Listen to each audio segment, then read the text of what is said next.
నమస్కారం VS9 news కి స్వాగతం. హెడ్లైన్ చూద్దాం.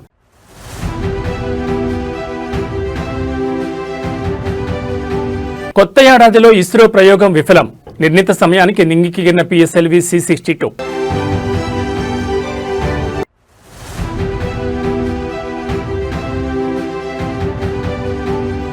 జనవరి 28 నుంచి మేడారం మహాజాతర. వనదేవతల జాతర పోస్టర్ ఆవిష్కరించిన సీఎం రేవంత్.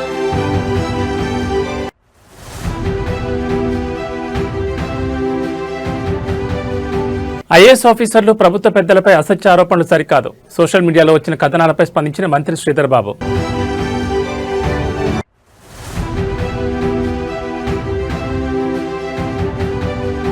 శ్రీశైలంలో మకర సంక్రాంతి బ్రహ్మోత్సవాలు షురు.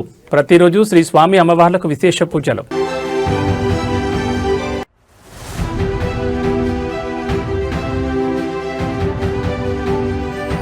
సిబిఐ విచారణకు హాజరైన విజయ్.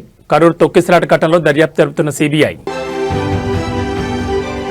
ఇక డీటెయిల్స్ చూస్తే భారత అంతరిక్ష పరిశోధన సంస్థ చేపట్టిన రాకెట్ ప్రయోగం విఫలమైంది. తొలి 2 దశల్లో సాఫీగా సాగిన రాకెట్ 3వ దశలో గతి తప్పింది. ఈ రోజు ఉదయం 10 గంటల 18 నిమిషాలకు శ్రీహరికోట అంతరిక్ష కేంద్రం నుంచి PSLV C62 రాకెట్ నింగికెగిరింది. అయితే 3వ దశలో రాకెట్ ప్రయాణానికి అంతరాయం ఏర్పడిందని, నిర్ణీత మార్గం నుంచి రాకెట్ దారి మళ్లిందని ఇస్రో చైర్మన్ వి నారాయణ వెల్లడించారు. సమస్యలు గల కారణాలను విశ్లేషిస్తున్నామని, త్వరలోనే పూర్తి వివరాలు వెల్లడిస్తామని ఆయన పేర్కొన్నారు. దేశ రక్షణ రంగానికి అత్యంత కీలకమైన EOS-N1 లేదా అన్వేష ఉపగ్రహంతో పాటు Bharat, UK, Thailand, Brazil, Spain, Nepal తదితర దేశాలకు చెందిన మరో 14 చిన్న ఉపగ్రహాలు కూడా ఈ రాకెట్ మోసుకెళ్లింది. అత్యంత కీలకమైన అన్వేష ఉపగ్రహాన్ని కక్షలో ప్రవేశపెట్టేందుకు చేపట్టిన రాకెట్ ప్రయోగం విఫలం కావడంతో ఇస్రో శాస్త్రవేత్తల్లో నిరాశ వ్యక్తమవుతోంది. కాగా 2025 మే 18న ప్రయోగించిన PSLV C61 రాకెట్ ప్రయోగం కూడా విఫలమైన సంగతి తెలిసిందే. ఈ ప్రయోగంలో జరిగిన తప్పులను నిశ్చితంగా పరిశీలించి పొరపాట్లను సరిదిద్దుకున్నాక చేపట్టిన తాజా ప్రయోగం కూడా ఫెయిల్ అయింది. 2, 1, 0. S139 motor and both strap-ons ignite.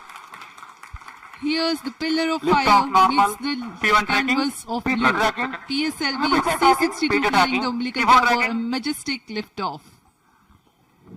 PSLV C62 प्रमोचन यान का सफलतापूर्ण उत्थापन प्रथम प्रमोचन मंच से और बढ़ चला है अपने उद्देश्य कक्षा की ओर। इस मिशन को पूरा करने के लिए EOS-N1 उपग्रह उद्देश्य कक्षा की ओर। Today we had attempted the PSLV C62 EOS-N1 mission. The PSLV vehicle is a 4-stage vehicle with 2 solid stages and 2 liquid stages. The performance of the vehicle up to the end of close to the end of third stage was as expected. At the end of the third stage we are seeing little more disturbance in the vehicle rates.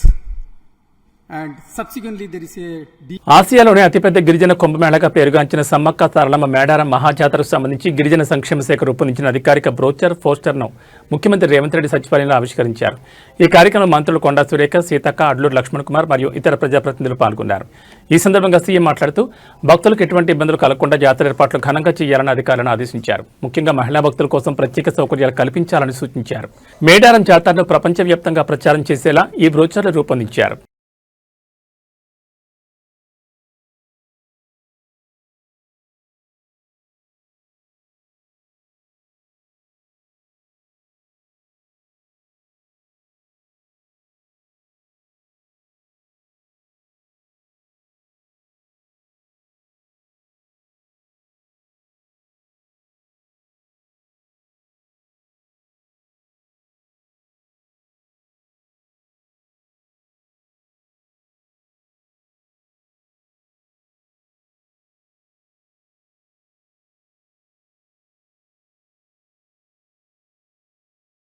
Peddapalli జిల్లా మంథరంలో పలు అభివృద్ధి పనులకు శంకుస్థాపన కార్యక్రమంలో మంత్రి శ్రీధర్ బాబు పాల్గొని కీలక వ్యాఖ్యలు చేశారు. ఇటీవల రాష్ట్రంలో ప్రభుత్వ పెద్దలు, ఐఏఎస్ ఆఫీసర్లపై మీడియా, సోషల్ మీడియాలో వచ్చిన కథనాలను తీవ్రంగా ఖండించారు మంత్రి శ్రీధర్ బాబు.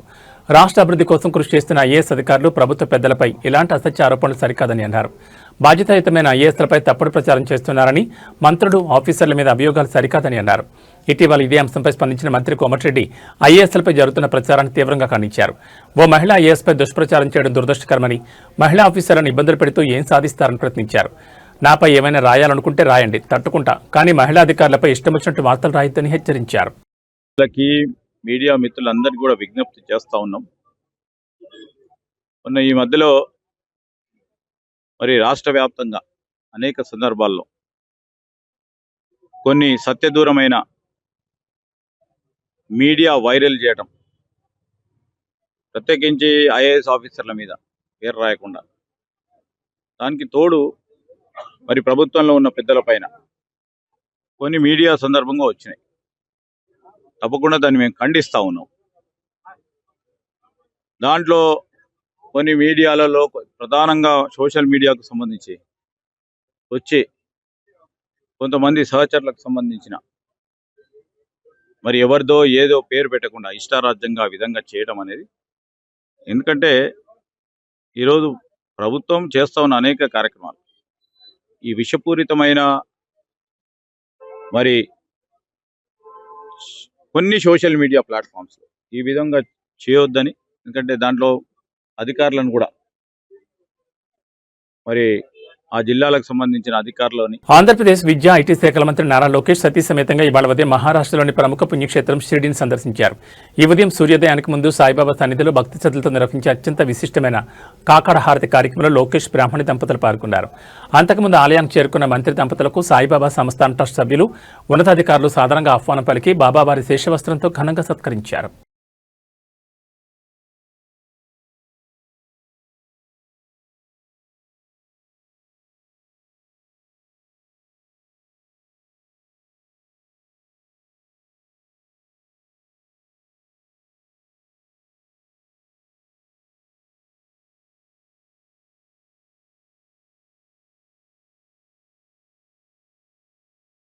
ప్రముఖ నటుడు తమిళగ వెట్రి కళగం చీఫ్ విజయ్ సోమవారం సీబీఐ విచారణకు హాజరయ్యారు. ఉదయం చెన్నై నుంచి ప్రత్యేక విమానంలో ఆయన ఢిల్లీకి చేరుకున్నారు. సీబీఐ కార్యాలయంలో అధికారుల ముందు హాజరయ్యారు. గత ఏడాది కరూరులో టీవీకే ప్రచార సభ సందర్భంగా జరిగిన తొక్కిసలాట్లో 41 మంది ప్రజలు ప్రాణాలు కోల్పోయిన విషయం తెలిసిందే. ఈ ఘటనపై సుప్రీంకోర్టు స్పందించి సీబీఐ విచారణకు ఆదేశించింది. దీంతో దర్యాప్తు చేపట్టిన సీబీఐ అధికారులు ఘటనా స్థలాన్ని పరిశీలించి ఆధారాలు సేకరించారు. పలువురు ప్రత్యక్ష సాక్షులను విచారించిన అధికారులు ఇటీవల విచారణకు రమ్మంటూ విజయ్కు సమన్లు పంపించారు. ఈ నేపథ్యంలోని సోమవారం విజయ్ ఢిల్లీలోని సీబీఐ ఆఫీస్కు వెళ్లారు. తొక్కిసలాట ఘటనను తమిళనాడు అధికార పార్టీ డీఎంకే కుట్రగా విజయ్ ఆరోపించిన విషయం తెలిసిందే. ఈ ఘటనకు సంబంధించి అసలు నిజాలు బయటకు రావాలని, సమగ్ర స్వతంత్ర దర్యాప్తు జరిపించాలని ఆయన డిమాండ్ చేశారు. ఈ విషయంపై టీవీకే తరపున ఆయన సుప్రీంకోర్టును ఆశ్రయించారు. అత్యున్నత న్యాయస్థానం సీబీఐ విచారణకు ఆదేశించగా విచారణకు సహకరిస్తానని విజయ్ ప్రకటించారు. కాగా తమ నాయకుడు విజయ్కు భద్రత కల్పించాలని టీవీకే పార్టీ ఢిల్లీ పోలీసులకు విజ్ఞప్తి చేసింది.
బీఆర్ఎస్ వర్కింగ్ ప్రెసిడెంట్ కేటీఆర్ పర్యటనతో మహబూబ్నగర్ జిల్లా కేంద్రంలో రాజకీయ కోలాహలం నెలకొంది. కేటీఆర్కు స్వాగతం పలుకుతూ పార్టీ శ్రేణులు భారీ ఎత్తున తరలివచ్చారు. స్థానిక పిస్తా హౌస్ నుండి ఎంబీఎస్ గ్రౌండ్ వరకు నిర్వహించిన భారీ బైక్ ర్యాలీలో వేలాది మంది కార్యకర్తలు పాల్గొన్నారు. జై తెలంగాణ, జై కేసీఆర్ అనే నినాదాలతో పట్టణం మారబోగింది. దారి పొడవునా కేటీఆర్కు పూలవర్షం కురిపిస్తూ కార్యకర్తలు తమ అభిమానాన్ని చాటుకున్నారు. అనంతరం ఎంబీసీ గ్రౌండ్లో ఏర్పాటు చేసిన బహిరంగ సభలో కేటీఆర్ ప్రసంగించనున్నారు. ఈ కార్యక్రమంలో మాజీ మంత్రులు, ఎమ్మెల్యేలు మరియు జిల్లా ముఖ్య నేతలు పాల్గొన్నారు.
కాకినాడ జిల్లా జగ్గంపేట నియోజకవర్గంలో సంక్రాంతి సంబరాలు అంగరంగ వైభవంగా నిర్వహించారు. ముగ్గుల పోటీలు, భోగి మంటలు, హరిదాస కీర్తనలు, కొమ్మదాసులు, పలు సాంస్కృతిక కార్యక్రమాలు కన్నుల పండుగ అందించాయి.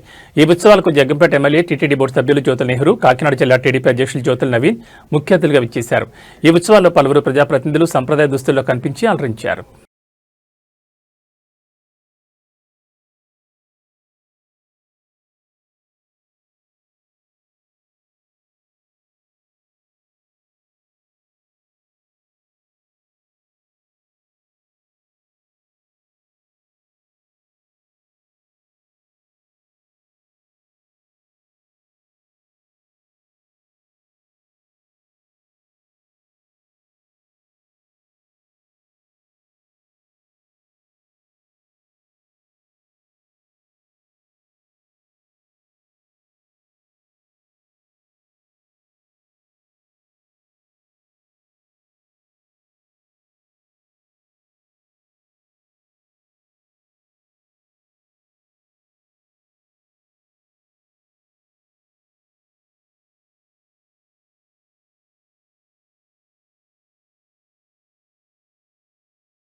హైదరాబాద్ విజయవాడ జాతీయ రహదారిపై సంక్రాంతి రద్దీ పతాక స్థాయికి చేరింది. పండగ కోసం సొంత బోళ్లకు వెళ్లే ప్రయాణికులతో హైవే అంతా వాహనమయమైంది.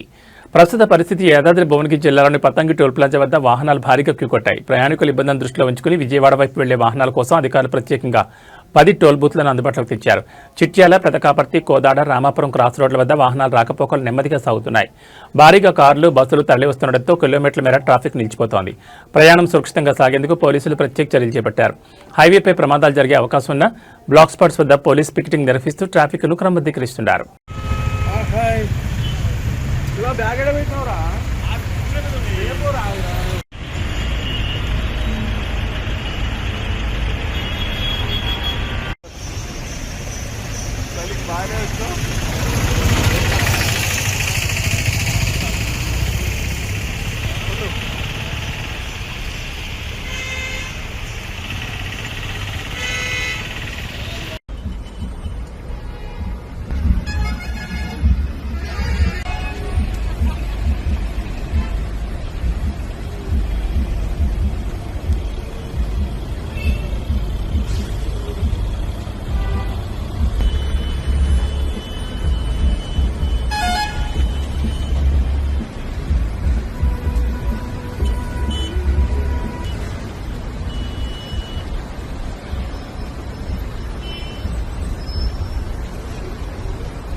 డాక్టర్ బిఆర్ అంబేద్కర్ కోనసీమ జిల్లాలో సంక్రాంతి సంబరాలు అంబరాన్నంటున్నాయి. జిల్లాలో నాతరీపురం మండలం తాడిపూడి వద్ద సంక్రాంతి ఉత్సవాలు ఆదివారం ఘనంగా ప్రారంభించారు.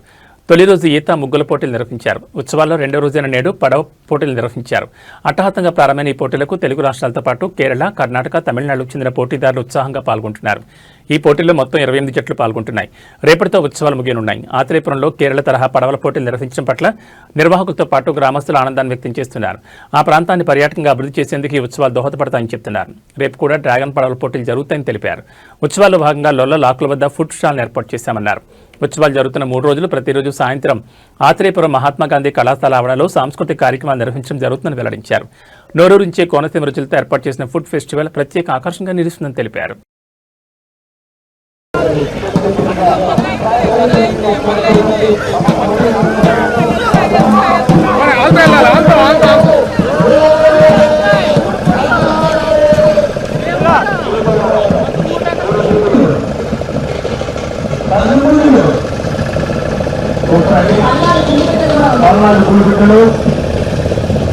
దేవవరం, కోడిపుంజులు, ఏలూరు,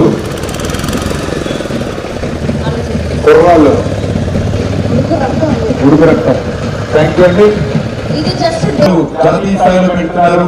మేము కూడా పార్టిసిపేట్ చేస్తామని వాళ్ళు నేర్చుకుని కాదు, వాళ్ళు నేర్చుకుని సార్ మీద అభిమానంతో మరి ఈ పోటీలో పాల్గొపోతున్నారు. వాళ్ళు చెప్పండి.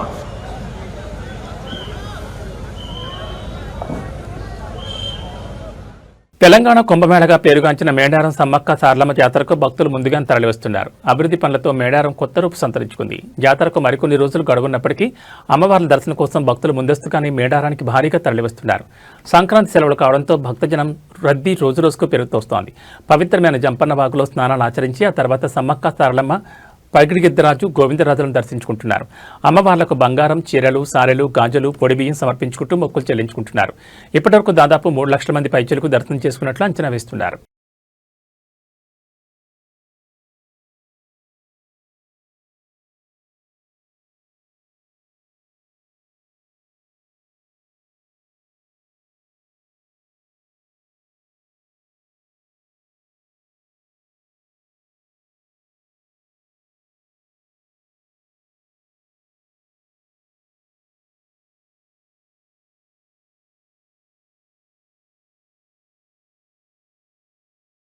ద్వాదశ జ్యోతిర్లింగాల్లో ఒకటైన శ్రీశైల మహాక్షేత్రంలో మకర సంక్రాంతి బ్రహ్మోత్సవాలు ఇవాళ అట్టహాసంగా ప్రారంభమయ్యాయి. పంచాహ్నిక దీక్షతో 7 రోజుల పాటు నిర్వహించే ఈ ఉత్సవాల కోసం దేవస్థాన అధికారులు అన్ని ఏర్పాట్లు పూర్తి చేశారు. ఇవాళ ఉదయం 9 గంటలకు స్వామివారి యాగశాల ప్రవేశంతో బ్రహ్మోత్సవాలు శాస్త్రోక్తంగా మొదలయ్యాయి. సాయంత్రం ముక్కోటి దేవతలను ఆహ్వానిస్తూ ధ్వజారోహణ, ధ్వజపటావిష్కరణ క్రతువును నిర్వహించనున్నారు. జనవరి 13న బృంగి వాహన సేవ, జనవరి 14న కైలాస వాహన సేవ, జనవరి 15 సంక్రాంతి పర్వదినాన నంది వాహన సేవ, పార్వతీ పరమేశ్వరుల బ్రహ్మోత్సవ కళ్యాణం నిర్వహించనున్నారు. అదేవిధంగా జనవరి 16న రావణ వాహన సేవ, జనవరి 17న యాగ పూర్ణాహుతి, త్రిశూల స్నానం, ధ్వజారోహణ, జనవరి 18 అశ్వవాహన సేవ, పుష్పోత్సవం, శయనోత్సవంతో బ్రహ్మోత్సవాలు పరిసమాప్తం అవుతాయి. మకర సంక్రాంతి బ్రహ్మోత్సవాల సందర్భంగా భక్తులు రద్దీని దృష్టిగా ఉంచుని ఆలయ ఈవో శ్రీనివాసరావు పర్యవేక్షణలో అధికారులు ఇప్పటికే అన్ని ఏర్పాట్లు పూర్తి చేశారు. క్యూ లైన్లలో భక్తులకు ఇబ్బంది కలగకుండా నిరంతరం త్రాగునీరు, పాలు పంపిణీ చేయనున్నారు. భక్తుల కోసం వసతి గదులు, అన్నప్రసాద వితరణ ఏర్పాట్లు కూడా చేశారు. బ్రహ్మోత్సవాల సందర్భంగా ఈ నెల 12 నుంచి 18 వరకు పలు ఆర్జిత సేవలను తాత్కాలికంగా నిలిపివేశారు.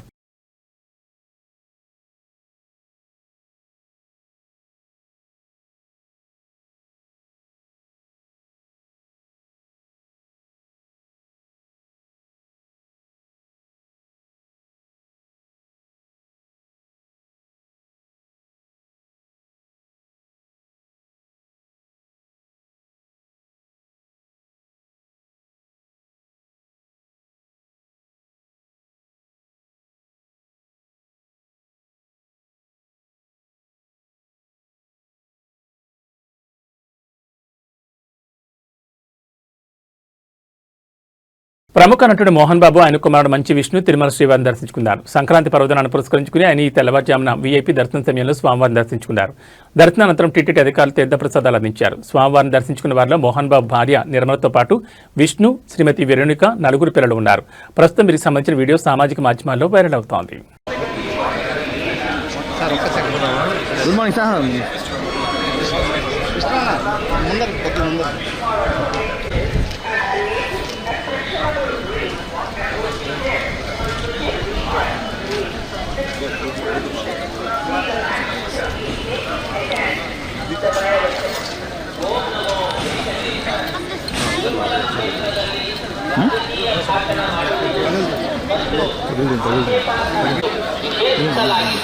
ಉಲ್ಲಂಘಿಸಿದವರಿಗೆ ಕಾನೂನು ಕ್ರಮ ಕೈಗೊಳ್ಳಲಾಗುತ್ತದೆ.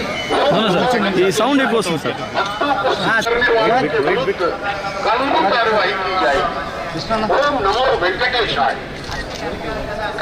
మరియు అభ్యంతరకరమైన రీల్ చేయడం, సామాజిక మాధ్యమాల్లో పోస్ట్ చేయడం నిషిద్ధం. అతిక్రమించిన ఎడల చట్టపరమైనటువంటి చర్యలు తీసుకోబడతాయి. ఓం నమో వెంకటేశాయ. பக்தர்களுக்கு அறிவிப்பு. திருமலையில் அரசியல் சார்ந்த உரைகள் நிகழ்த்துவது, எதிர்ப்பது கடுமையாக தடை செய்யப்பட்டுள்ளது. விதிமுறைகளை மீறினால் சட்டப்படி நடவடிக்கை எடுக்கப்படும் என ರೀಲ್ಗಳನ್ನು ತಯಾರಿಸಿ ಸಾಮಾಜಿಕ ಜಾಲತಾಣಗಳಲ್ಲಿ ಪೋಸ್ಟ್ ಮಾಡುವುದು ನಿಷೇಧಿಸಲಾಗಿದೆ. ಉಲ್ಲಂಘಿಸಿದ గురు కొంచెం అట్లే creating objectionable reels and posting them on social media is strictly prohibited. Legal action will be taken against the violators. ಓಂ ನಮೋ ವೆಂಕಟೇಶಾಯ. ತಿರುಮಲ ತೀರ್ಥದಲ್ಲಿ ರಾಜಕೀಯ ಭಾಷಣ ಮಾಡುವುದು, ರೀಲ್ಗಳನ್ನು ತಯಾರಿಸಿ ಸಾಮಾಜಿಕ ಜಾಲತಾಣಗಳಲ್ಲಿ ಪೋಸ್ಟ್ ಮಾಡುವುದು. గుజరాత్ రాజధాని అహ్మదాబాద్ సబర్మతి నదీ తీరంలో అంతర్జాతీయ కైట్ ఫెస్టివల్ ప్రధాని నరేంద్ర మోడీ ప్రారంభించారు. జర్మనీ ఛాన్సలర్ ఫెడరిక్ మోర్జీతో కలిసి ఈ వేడుకల్లో పాల్గొన్నారు. ప్రస్తుతం గుజరాత్ పర్యటనలో ఉన్న మోడీ ఈ ఫెస్టివల్లో ఛాన్సలర్తో కలిసి గాలిపటం ఎగురవేశారు. ఈ సందర్భంగా ప్రజలు ఎగురవేసిన గాలిపటాలు ఆకట్టుకున్నాయి. ఇందుకు సంబంధించిన వీడియో సోషల్ మీడియాలో వైరల్ అవుతోంది.